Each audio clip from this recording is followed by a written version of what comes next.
Départ d'un 20 km marche en Chine dont elle se souviendra. Après 1h28 minutes et 44 secondes, la sociétaire de l'athlétique Vosges Entente Club, Clémence Beretta, décrochait le Graal, un billet pour Paris et les Jeux Olympiques. Nous l'avons retrouvée à l'entraînement en début de semaine, libérée d'un poids, celui de courir après une sélection.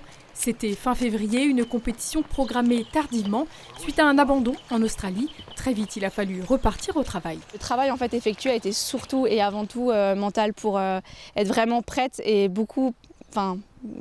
Je pense que ce qui a fait que j'ai abandonné justement cette première compétition-là, ça a été vraiment des gros blocages mentaux et beaucoup de stress et de pression inutile. Donc il a vraiment fallu travailler effectivement ce domaine-là. La santé mentale, encore un sujet tabou dans le sport de haut niveau. La parole tend à se libérer et Clémence ne s'en cache pas. Elle a rencontré des difficultés. Quand j'avais 19 ans, j'ai fait un burn-out et donc depuis, c'est forcément quelque chose que j'ai mis en place dans mon quotidien. Donc vraiment investiguer toute la dimension mentale. Le corps et l'esprit, c'est indissociable et quand on fait de la haute performance, je pense que ce qui fait la différence entre quelqu'un qui est très bon et quelqu'un qui est bon, c'est pas forcément l'entraînement parce qu'à un moment donné, plus ou moins on s'entraîne pareil. C'est vraiment qui est le plus fort dans la tête, qui est capable de faire une introspection. Aujourd'hui, la marcheuse semble avoir trouvé son équilibre. Elle est accompagnée d'une psychologue, d'une hypnothérapeute, d'un préparateur physique et de son père et entraîneur. La bras, avant-bras, 90 degrés, tac, devant, derrière. Quand elle m'a désigné comme son référent technique et d'entraîneur, je dis waouh, est-ce que je saurais faire? Donc c'est une question permanente.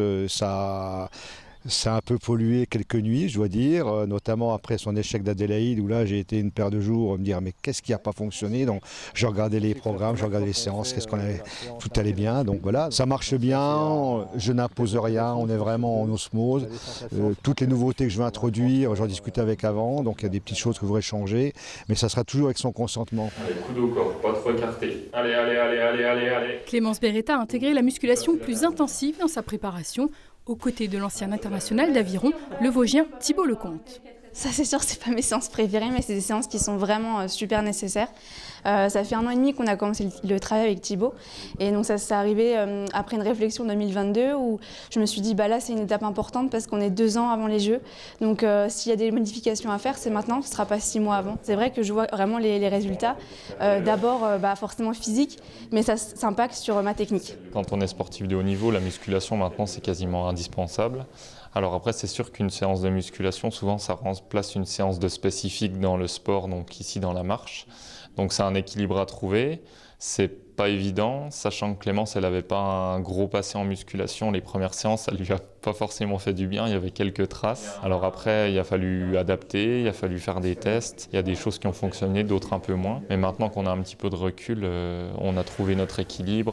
Dans un peu moins de 130 jours, Clémence sera sur la ligne de départ. Mais avant cela, plusieurs compétitions sont au programme. Les championnats du monde par équipe et les championnats d'Europe notamment. Pour l'heure, pas d'objectif de place clairement annoncé pour les Jeux de Paris. J'ai marché 1h28-44, mais on pense que je peux marcher plus rapide que ça. Donc ça ouvre aussi les portes vraiment à de très belles places. Et puis c'est toujours cette philosophie de toujours garder le plaisir en fait avant tout. J'ai vraiment une phrase qui m'accompagne beaucoup, c'est plus de jeu que d'enjeu. Et je pense que c'est vraiment ça qui me permet d'avoir l'équilibre entre le plaisir et la performance. Rendez-vous le 1er août, le départ de ce 20 km olympique sera donné peu après 9h.